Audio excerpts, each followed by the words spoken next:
My husband killed himself, and my son had an attempt when he was 15. And part of that was, so my dad solved his problems, you know. Maybe it'll work for me. Fortunately, it didn't. They're finding that teens who commit suicide, over 75%, I think with the statistics, are suffering from some form of depression.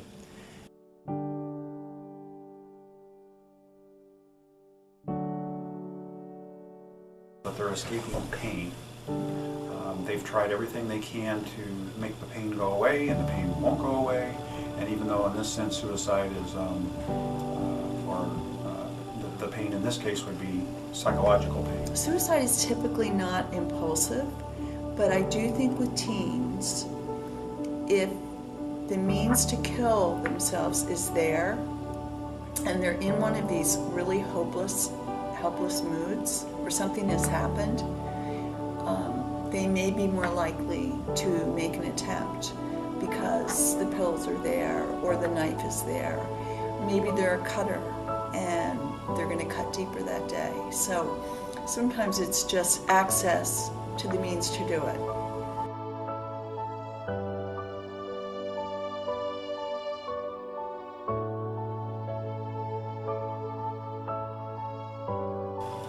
Sometimes we get asked to be pseudo-counselors, and people say, "Is this normal? I'm thinking about this." Well, the reality is, and your research has probably shown, all people think about killing themselves at some point in their life. The difference is when you come up with a plan about how you're going to do it, when you're going to do it. That's when the alarm bells should start going off. It's interesting because some of the signs are things that teens are struggling with anyway. Like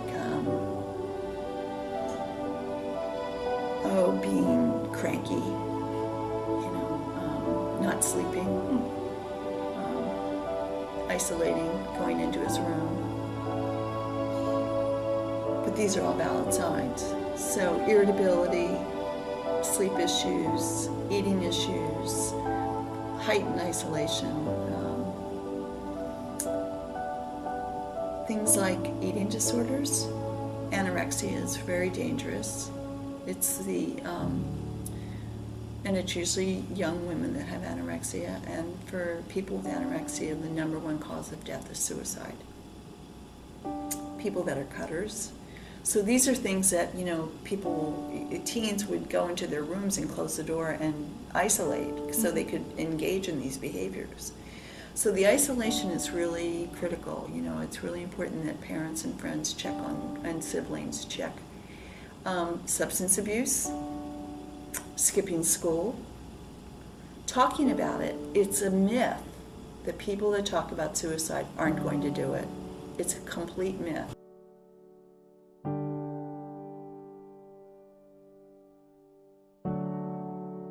But I would say that things have not changed, that the numbers are probably the same. I haven't seen a decrease. I haven't seen a sharp increase. Like a lot of things in our business, it sometimes we'll get a peak, an unexplained peak in activity, an increase in calls for a specific type of patient, but then that will go away, and then we'll have another peak in something else. I don't know why that happens, what's attributed to that, but in my opinion, it seems like suicides in general, or teen suicides, have remained fairly consistent. And that's been my experience as well. I don't think that I've noticed a trend of more or less. I don't believe there is a number one cause. I think suicide is a symptom. It's a symptom of people feeling isolated, feeling hopeless, as I said, feeling unbearable pain. And then, of course, our weather doesn't help, let's face it. I mean, really, I'd be crazy if I didn't say our weather didn't play into it, but I don't think that's a causation. I also think our unemployment rate these are things that I think influence it. So both those things, weather and the unemployment rate, but I don't think they cause it.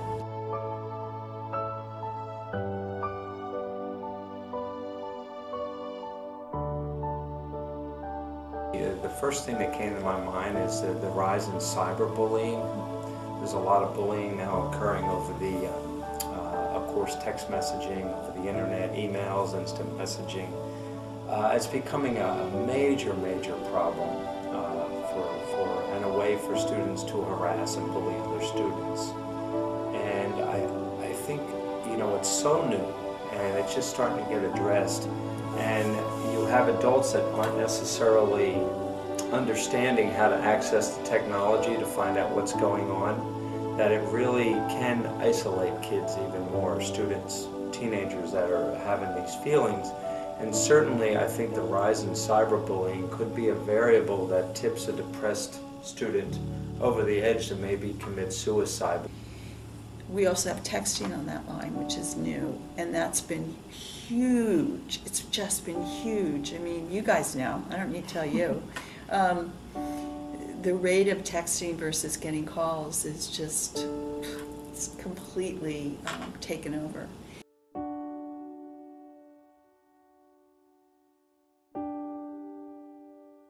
But in my experience, there have been teens who have killed themselves with absolutely no warning signs, none on their parents' part, none on their teacher's part, none on family members' parts or friends. There was absolutely no indications that something was wrong, and then this horrific event occurred. And then the opposite happens, where there are tons of signs and symptoms and cries for help and acting out and things like that. So human beings are inherently unpredictable. You know, suicide affects everybody. Of course, the individual family, the friendship circle. But you know, as a school psychologist in my career, I've been through several suicides, and it impacts the whole school community. It's devastating. You know, because everybody starts questioning: did I see this? Why? You know, how could I have stopped this? All those kind of things. I've even been in situations when I worked back east where a student committed suicide, and then there were several others that were forming a pact that they were going to go forth and commit suicide, and some of those students ended up being hospitalized. Fortunately, we were on top of that. But see, it's a devastating experience, and it's a premature death that can't be taken back.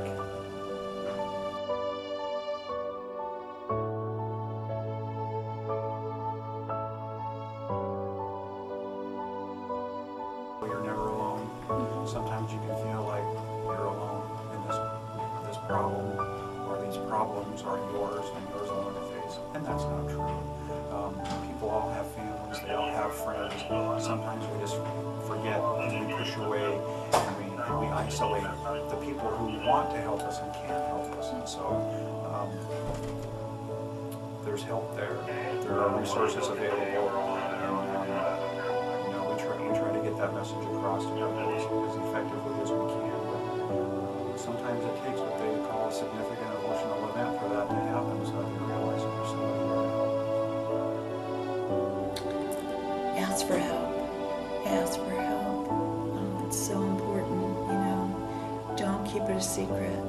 The longer you keep it a secret, it's just going to grow and grow, and it can just encompass you. And if you ask for help, there are people out there to help you. Call our lines, call our youth line, call our suicide line, talk to your teacher, talk to your parents. Even if your parents don't know what to do, they'll get help, hopefully. You know, talk to your doctor. But please, the most important thing is to ask for help. And it's okay to say, I'm thinking about killing myself. Take it serious. If a student even says like they're joking, I don't want to live anymore, I want to kill myself, take that dead serious. Make sure, you know, I always tell school districts, and when I talk to students and parents, you know, every student should have at least one trusting relationship with at least one adult. And there should be those kind of connections that are made.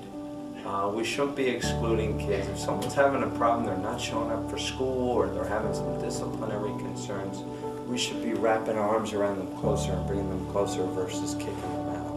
I mean, we really need to keep students engaged in our communities and our schools, make them feel like they're valued for who they are, for what they are, and building those kind of relationships, having that kind of community where, you know, we're all family here versus just wanting to push the troublemakers to the side is going to create a climate that's going to be more conducive to wellness, and I think really help reduce suicide and teen suicide and other kind of problems.